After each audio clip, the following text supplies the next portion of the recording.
میرے دوستوں اور ساتھیوں اور میری ماؤں، بہنوں اور بیٹیوں،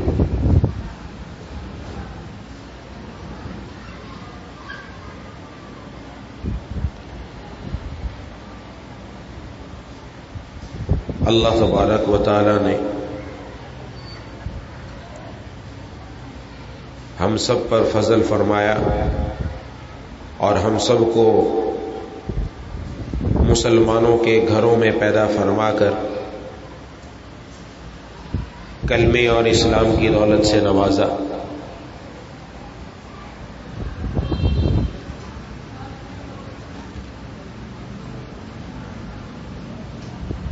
ہم سب یہ کلمہ پڑھتے ہیں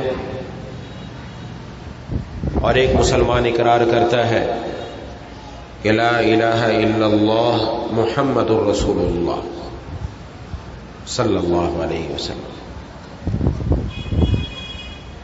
اس کلمے کے دو جز ہیں، اس کلمے کے دو حصے ہیں۔ پہلا حصہ لا الہ الا اللہ اور دوسرا حصہ محمد الرسول اللہ۔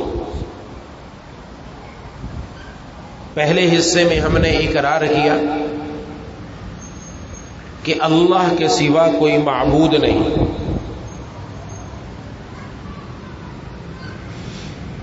اس میں صرف اتنی ہی بات نہیں ہے کہ یہ بات ہم کر کے خاموش ہو جائیں، اس کے اندر ہر چیز شامل ہے کہ سب سے زیادہ ڈر اگر کسی کا ہے تو وہ اللہ کا، سب سے زیادہ محبت اگر کسی کی ہے تو اللہ کی، عبادت ہے تو اللہ کی، سر کا جھکانا ہے تو اللہ کے سامنے، ہر ایک چیز میں اللہ تبارک و تعالی ہی کے احکام مد نظر ہے، اور ہر بندہ اور ہر مسلمان مرد عورت یہ اقرار کر رہے ہیں کہ ہمارے جسم پر اگر کسی کا حکم چلے گا، اگر کسی کا قانون چلے گا تو وہ صرف اور صرف اللہ کا چلے گا۔ یہ ہم نے اقرار کیا، اور انسان نمونے کا محتاج ہے۔ اب اللہ کا حکم ہم کیسے پورا کریں؟ اللہ نے احکامات دیے، ان پر عمل کیسے ہو؟ ایک ہے کہ میں اور آپ اپنا اپنا طریقہ نکال لیں کہ ہم اس طریقے سے اللہ کے حکم پر عمل کریں گے۔ اللہ تبارک و تعالی نے جہاں پر اپنے احکام قرآن کریم کی صورت میں نازل کیے، وہاں پر ان احکام کو سمجھانے کے لیے محبوب کبریا خاتم الانبیاء سرور کونین صلی اللہ علیہ وسلم کو بھی پیدا فرمایا۔ تو اب محمد الرسول اللہ میں اقرار ہے کہ حکم اللہ کا ہوگا اور طریقہ محبوب کبریا سرور کونین صلی اللہ علیہ وسلم کا ہوگا۔ اللہ کے حکم پر، حضور صلی اللہ علیہ وسلم کے طریقے پر جو عمل ہوگا، یہ بندہ سچا اور پکا مسلمان ہے۔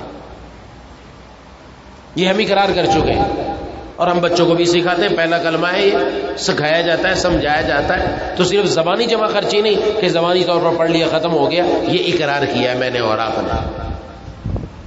لہذا اب اس کی تیاری کرنی ہے اور یہ دیکھنا ہے کہ میرے اور آپ کی ذات میں، ہمارے صبح سے شام تک کی زندگی میں آیا اللہ کے حکموں پر حضور صلی اللہ علیہ وسلم کے طریقوں کے مطابق عمل ہو رہا ہے کہ نہیں ہو رہا۔ اللہ اور اس کے رسول کی محبت زیادہ ہے یا دنیا کی، یا معاشرے کی، یا فیشن کی؟ کس کی قیمت زیادہ ہے ہمارے دل؟ اور یہ دنیا میں دیکھتے ہیں، خوشی کا موقع آتا ہے، غمی کا موقع آتا ہے، انسان کے یہ دو موقع آتے ہیں، اس پر پتہ چلتا ہے کہ اس کے دل میں محبت کس کی۔ خوشی کا موقع آیا، شادی کا موقع آیا، شادی میں ہم نے وہ شادی حضور صلی اللہ علیہ وسلم کے طریقے کے مطابق کی کہ نہیں کی؟ ہمارا طریقہ کیا رہا؟ ہم نے اپنے طریقے کے مطابق یا ہندوؤں کے طریقے کے مطابق یا غیروں کے طریقوں کے مطابق تو نہیں کی۔ یہ دیکھنا ہے، یہاں پتہ چلتا ہے۔ جناب نبی کریم صلی اللہ علیہ وسلم کے پاس ایک شخص آیا اور آ کر سوال کیا کہ قیامت کب آئے گی؟ آپ صلی اللہ علیہ وسلم نے ارشاد فرمایا ما اعددت لها، تو نے اس قیامت کے لیے کیا تیاری کر رکھی ہے؟ جو قیامت کا سوال کیا قیامت کب آئے گی، کوئی تیاری ویاری بھی ہے کہ نہیں ہے؟ تو انہوں نے عرض کیا کہ میں نے کوئی خاص تیاری تو نہیں کی، ما اعددت لها ہاں الا انی احب اللہ ورسولہ، ہاں مگر میں اللہ اور اس کے رسول سے محبت کرتا ہوں۔ جناب نبی کریم صلی اللہ علیہ وسلم نے ارشاد فرمایا انت مع من احببت، تو جس سے محبت کرتا ہے اسی کے ساتھ ہوگا، یعنی اللہ اور اس کے رسول سے محبت کرتا ہے، کل قیامت میں دن تو رسول کے ساتھ ہوگا جن کے ساتھ تو محبت کرتا ہے۔ حضرت انس رضی اللہ تعالیٰ عنہ فرماتے ہیں کہ مسلمانوں کو اسلام لانے کے بعد کبھی کسی بات سے اتنی خوشی نہیں ہوئی جتنی خوشی ان کو جناب نبی کریم صلی اللہ علیہ وسلم کے اس فرمان سے ہوئی کہ انت مع من احببت، کہ تم اس کے ساتھ ہوگے جس کے ساتھ تم محبت کرتے۔ اور ایک روایت میں اس میں اضافہ ہے، حضرت انس رضی اللہ تعالی عنہ وہ فرماتے ہیں کہ میں نے کیا کہا؟ اس نے کہا انا احب النبی صلی اللہ علیہ وسلم و ابا بکر و عمر، میں حضور صلی اللہ علیہ وسلم سے محبت کرتا ہوں، حضرت ابو بکر صدیق رضی اللہ عنہ سے محبت کرتا ہوں، حضرت عمر فاروق رضی اللہ تعالیٰ عنہ سے محبت کرتا ہوں، وارجو ان اکون معہم، اور مجھے امید ہے کہ میں قیامت کے دن انہی کے ساتھ ہوں گا اگرچہ میں نے ان جیسے عمل نہیں کیے۔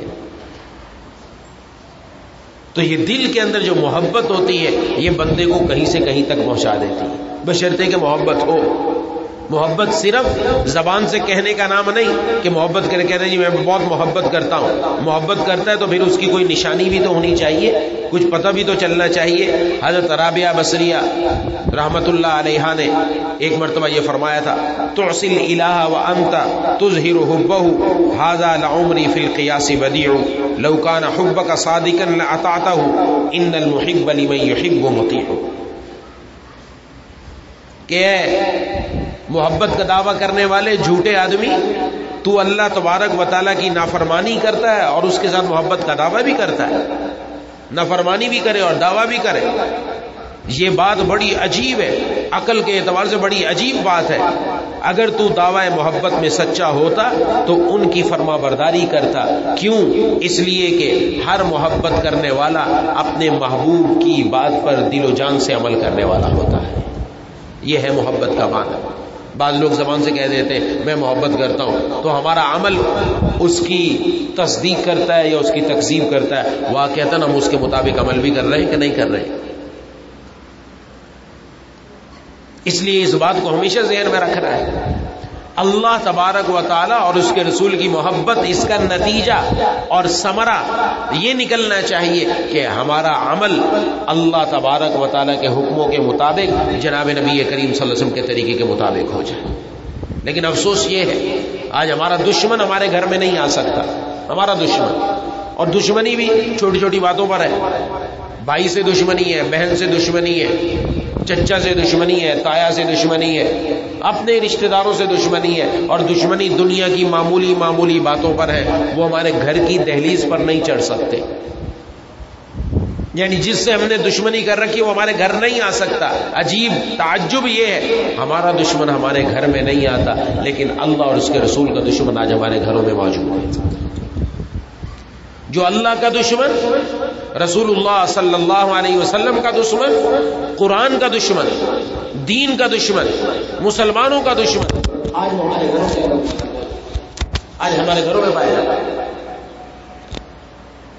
اس کو دیکھیں کہ اللہ تبارک و تعالیٰ کا دشمن اور جناب نبی کریم صلی اللہ علیہ وسلم کا دشمن، یہ دنیا کے اندر ہندو، غیر مسلم، یہ اللہ اور اس کے رسول کے دشمن ہے، مسلمانوں کا دشمن۔ لیکن آج ہمارے ہاں کیا ہو رہا ہے؟ ہماری تقریب ہندوؤں کے طریقے کے مطابق ہو رہی ہے۔ یہ شادیوں کے اندر جو رسمیں ہوتی ہیں، دودھ پلائی کی رسم، جوتا چھپائی کی رسم، مہندی کی رسم، فلانی رسم، یہ جس کے ساتھ رسم لگا ہوا ہے نا، یہ ساری ہندوؤں سے لے کر آئے اپنے۔ اس میں کوئی ایک بات جناب نبی کریم صلی اللہ علیہ وسلم کے طریقے والی ہو؟ حتیٰ کہ جو نکاح بھی ہوتا ہے وہ نکاح بھی ہم گانے باجے اور مووی کے درمیان میں کرتے ہیں. جہاں ڈھول باجا ہو، جہاں گانا ہو، جہاں ناچ ہو، اور اس کے ساتھ ساتھ موویاں بن رہی ہو، فلمیں بن رہی ہو، وہاں پر تصویر کشی ہو، پھر ہمارا نکاح ہوتا ہے وہاں. حالانکہ نکاح کرنا بھی عبادت ہے، یہ رسم نہیں ہے. نکاح کرنا بھی عبادت ہے. اس خوشی کے موقع پر اللہ تبارک و تعالیٰ کو ناراض کر دیا، رسول اللہ صلی اللہ علیہ وسلم کو ناراض کر دیا اور اپنوں کو منایا.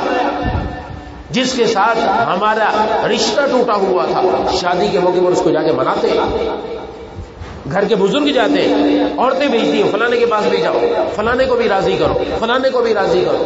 باقاعدہ ان کو جا کر راضی کروایا جاتا ہے. اور اگر کوئی راضی نہ ہو تو آج کل کے دستور کے مطابق لوگ اپنے سر کی پگ اور پگڑی اس کے قدموں میں رکھ دیتے ہیں کہ تو راضی ہو جا.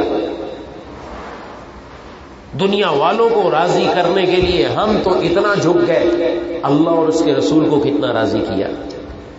اس خوشی کے موقع پر راضی کیا ان کو یا ناراض کیا؟ دنیا میں ہم اللہ کے بندے بن کر آئے ہیں، جناب نبی کریم صلی اللہ علیہ وسلم کی سچی غلامی کرنے کے لیے آئے ہیں. ہم نفس کے بندے نہیں، ہم غیر کے بندے نہیں، ہم اللہ کے بندے. اور اللہ کے بندے کے اوپر بندگی اللہ تبارک و تعالیٰ کی ہونی چاہیے، اس پر نظر آنا چاہیے یہ واقعتاً اللہ تبارک و تعالیٰ کا بندہ. خاص طور پر خواتین سمجھیں ان باتوں کو. آج ہمارے گھروں کے اندر جتنی رسومات ہیں ان کے پیچھے خواتین کا ہاتھ ہے. یہ انہی کی طرف سے دباؤ ہے. نہیں یہ بھی ہونا چاہیے، یہ بھی ہونا چاہیے، یہ بھی ہونا چاہیے. میں لوگوں کو کیا منہ دکھاؤں گی؟ کبھی یہ بھی سوچا میں اللہ کو کیا منہ دکھاؤں گی؟ یہ سوچا کہ نہیں سوچا؟ لوگوں کو کیا منہ دکھانا؟ لوگ ہمارے رزاق ہیں، لوگ ہمیں رزق دیتے، لوگ ہمیں کھانا پانی دیتے، لوگوں نے ہمیں سانس دیا، لوگوں نے ہمیں آنکھیں دی، لوگوں نے ہمیں زبان دی، لوگوں نے ہمیں کام دیا. ارے جس اللہ تبارک و تعالیٰ نے ماں کے پیٹ میں ہمیں صحیح سالم بنایا اور پیدا بھی صحیح سالم کیا، جس نے آنکھ کی بینائی بھی دی، کان کی سنوائی بھی دی، زبان کی گویائی بھی دی، ہر ایک چیز دی، تو پھر حق یہ ہے کہ یہ سب نعمتیں اس پر فدا ہو جائیں. یہ کہ لوگوں کو کیا منہ دکھائیں؟ یہ ہماری زندگی اسی کے گرد گزرتی رہے گی. لوگوں کو کیا منہ دکھائیں، لوگوں کو کیا منہ دکھائیں گے، اور قبر میں جا کے کس کو منہ دکھانا ہے؟ یہ دنیا کا ایک بندہ ہمارے کام آنے والا نہیں. یاد رکھیں ہمیشہ. کیا جناب نبی کریم صلی اللہ علیہ وسلم نے اپنی بیٹیوں کا نکاح نہیں کیا؟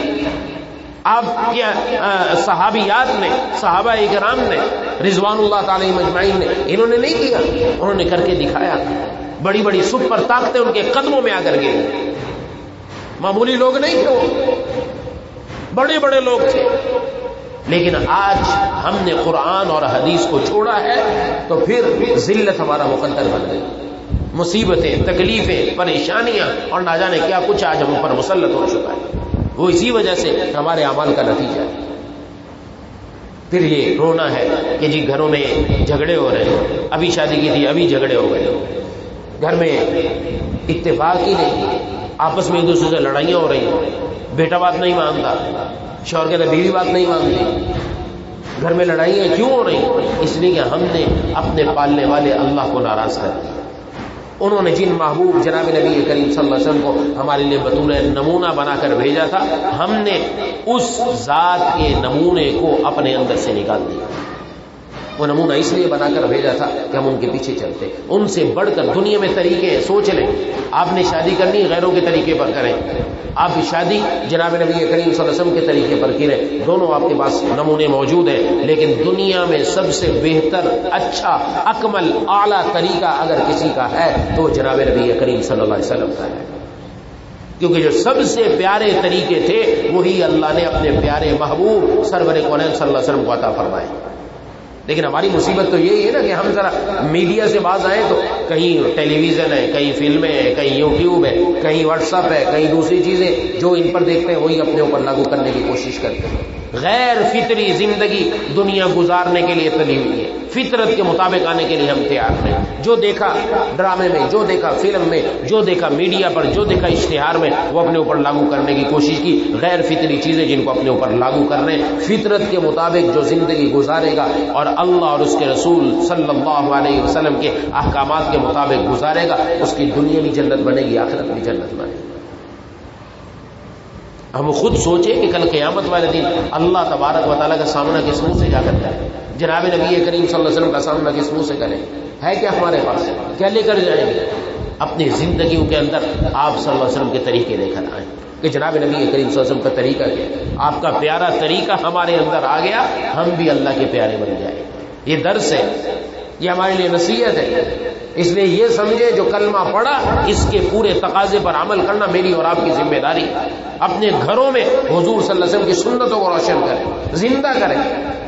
کتنی ماؤں نے اپنے اولاد کو سکھایا، کتنے گھروں میں سکھایا کہ گھر میں جب داخل ہونا ہے تو کیسے داخل ہونا ہے، سلام کرنا ہے، اور پھر اندر داخل ہوتے وقت کیا دعا پڑھنی، کیا طریقہ اختیار کرنا، باہر جانا ہے تو کیسے جانا ہے۔ پہلے کچھ زمانہ پہلے ہی بچے گھروں میں سلام اونچی آواز میں کر کے داخل ہوا کرتے تھے، جاتے ہوئے سلام کیا کرتے تھے، آتے ہوئے سلام کیا کرتے تھے، ہر ایک چیز ان کو یاد ہوا کرتی تھی۔ اور آج ہمیں کسی کو پتہ ہی نہیں کہ گھر میں آنے کا طریقہ کیا، باہر نکلنے کا طریقہ کیا، کھانا کھانے کا طریقہ کیا، کھانے کے بعد دسترخوان اٹھانے کا طریقہ کیا، اس کے بعد کرنا کیا، کچھ پتہ نہیں۔ زندگی ایسی کی تیسی گزر رہی ہے، کوئی کھڑا ہو کے پی رہا ہے، کوئی کھڑا ہو کے کھا رہا ہے، اور جو قضائے حاجت ہے کھڑے ہو کر بچے پیشاب کر رہے ہیں، کوئی پرواہ نہیں، کھڑے ہو کر کر رہے ہیں،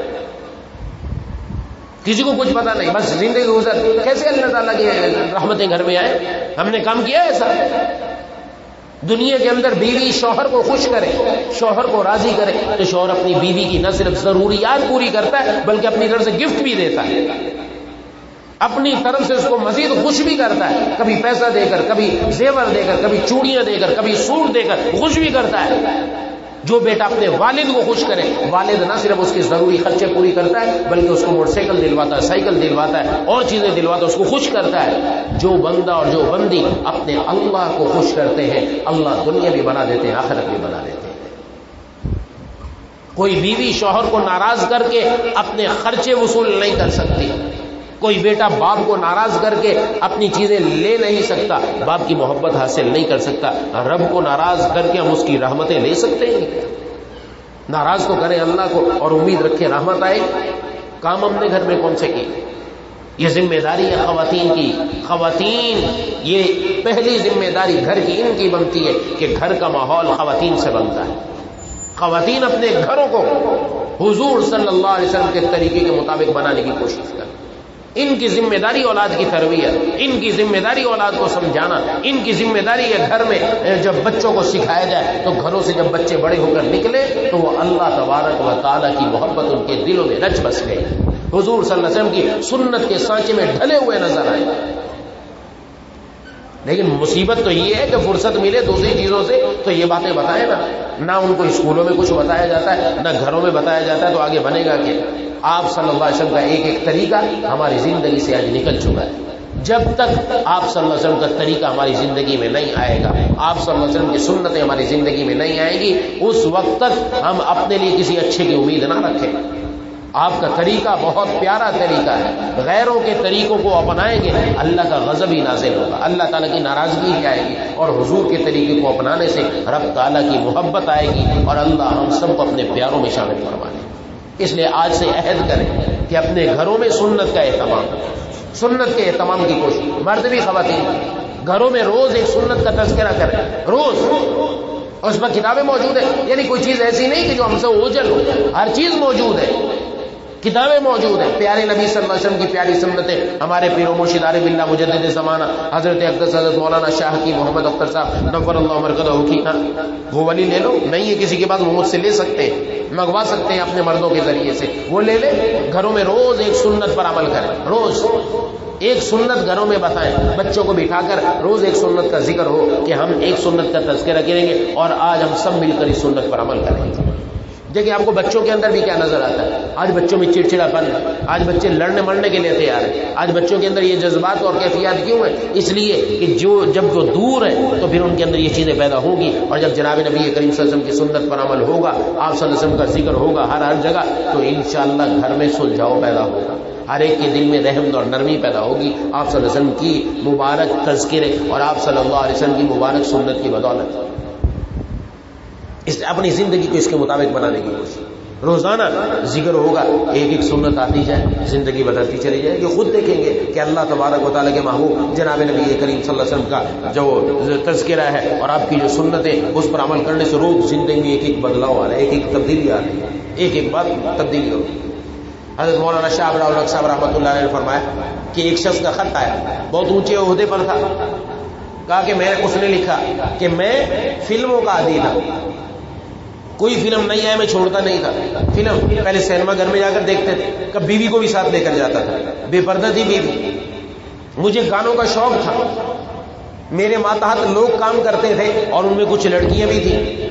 جب وہ فائل لے کر آتی سائن کروانے کے لیے کسی مقصد سے تو میں انہیں کہتا فائل ایک طرف رکھو، گانا سنا. اتنا میں گانے کا شوق تھا مجھے، نعوذ باللہ. لیکن میں جمعہ پڑھا کرتا تھا آپ کے پیچھے، آپ کے ہاں سنت بتائی جاتی تھی جمعے والے دن، بس میں پورے ہفتے اس سنت پر عمل کرتا تھا. بس جمعہ پڑھتا تھا اور اس سنت پر عمل کرتا تھا. آج انقلاب یہ آ چکا کہ اس سنت پر عمل کرنے کی بدولت جو ہر جمعے میں بتائی جاتی تھی، مجھے گانوں کا شوق ختم ہو گیا. میرے چہرے پر سنت رسول صلی اللہ علیہ وسلم، اللہ کے محبوب جناب نبی کریم صلی اللہ علیہ وسلم کی مبارک سنت، داڑھی میرے چہرے پر آ گئی. میری بیوی باپردہ ہو گئی، فلمیں دیکھنا چھوڑ دی اور ہم الحمدللہ نمازی بن چکے تھے. کس کی بدولت؟ سنت پر عمل کرنے کی بدولت. یہ سنت ایسی ہے کہ جو انسان کی زندگی میں تبدیلی لے آتی ہے. جب دنیا کے اندر ڈاکٹروں نے انجیکشن بنایا، انجیکشن لگاتے ہی بندے کا بخار اتر جاتا ہے، انجیکشن لگاتے ہی درد ختم ہو جاتا ہے، تو جناب نبی کریم صلی اللہ علیہ وسلم کی سنت کی گولی ایسی ہے، اس کو کھاتے ہی گناہوں کا بخار اتر جائے گا. بچٹے کے کھاتا رہتا ہے، کیونکہ بعض بیماریاں ایسی ہوتی پرانی ہوتی ہیں، ان کے لیے علاج لمبا چلتا ہے. بعض بیماریوں کے لیے علاج ڈاکٹر کہتا ہے 1 مہینہ گولی کھانی، بعض کے لیے 2 مہینہ، بعض کے لیے 6 مہینہ. اس کے لیے کورس ہوتا ہے. یہ کورس یہ پوری زندگی کا کورس ہے. سنت کی گولی استعمال کرتے رہو، گناہوں کا بخار اترتا رہے گا، رسومات کا بخار اترتا رہے گا، اور زندگی کے اندر اور روح کے اندر مزید ترقی پیدا ہوتی رہے گی، اور دلوں کے اندر اللہ کی محبت آتی چلی جائے گی. یہ اس کا اثر نظر آئے، وہ چیزیں ختم ہو جائیں گی انشاءاللہ. اس لیے یہی گزارش ہے کہ میں اور آپ اس کی کوشش کریں کہ اپنی زندگی میں آپ صلی اللہ علیہ وسلم کے طریقوں کو لے کر آئیں. دعا ہے کہ اللہ تعالیٰ مجھے اور آپ کو ان باتوں پر عمل کرنے کی توفیق نصیب فرمائے. وآخر دعوانا ان الحمدللہ رب العالمین. بسم اللہ الرحمن الرحیم. الحمدللہ رب العالمین الرحمن الرحیم مالک یوم الدین. ایاک نعبد و ایاک نستعین. اهدنا الصراط المستقیم صراط الذین انعمت علیہم غیر المغضوب علیہم ولا الضالین. اللهم صل على سيدنا مولانا محمد وعلى آل سيدنا ومولانا محمد وبارك وسلم. یا الہ العالمین یا ارحم الراحمین یا ذا الجلال والاکرام، ہم سب کے تمام صغیرہ کبیرہ گناہوں کو معاف فرما دے. یا الہ العالمین یا ارحم الراحمین، ہم سب کو اپنے پیاروں میں شامل فرما لیجیے. ہمیں اپنے محبوب سرور کونین صلی اللہ علیہ وسلم کی طریقوں پر چلنے کی توفیق نصیب فرما دیجیے. اے الہ العالمین تمام شرور سے تمام مسلمانوں کی حفاظت فرما دیجیے. اے الہ العالمین اے ارحم الراحمین یا ذا الجلال والاکرام، آج ریل گاڑی کا حادثہ ہوا، اس میں بہت سارے لوگ شہید ہو گئے. یا اللہ سب کو جنت الفردوس میں جگہ عطا فرما. یا اللہ ان کے پسماندگان کو صبر جمیل نصیب فرما دیجیے. یا الہ العالمین یا ارحم الراحمین، ان کی چونکہ دین کی خاطر جا رہے تھے، دین کی بات سننے کے لیے جا رہے تھے، یا الہ العالمین اس کی وجہ سے ان کے گھروں میں دین کو زندہ فرما دیجیے. یا اللہ ان کی اولادوں کو، ان کی نسلوں کو اپنے پیاروں میں شامل فرما لیجیے. ہم سب کو بھی، ہمارے گھر والوں کو بھی، ہماری نسلوں کو بھی، قیامت تک آنے والی نسلوں کو اپنے پیاروں میں شامل فرما لیجیے. کسی کو محروم نہ فرما. ربنا تقبل منا انک انت السمیع العلیم وتب علینا انک انت التواب الرحیم. صلی اللہ علیہ وسلم.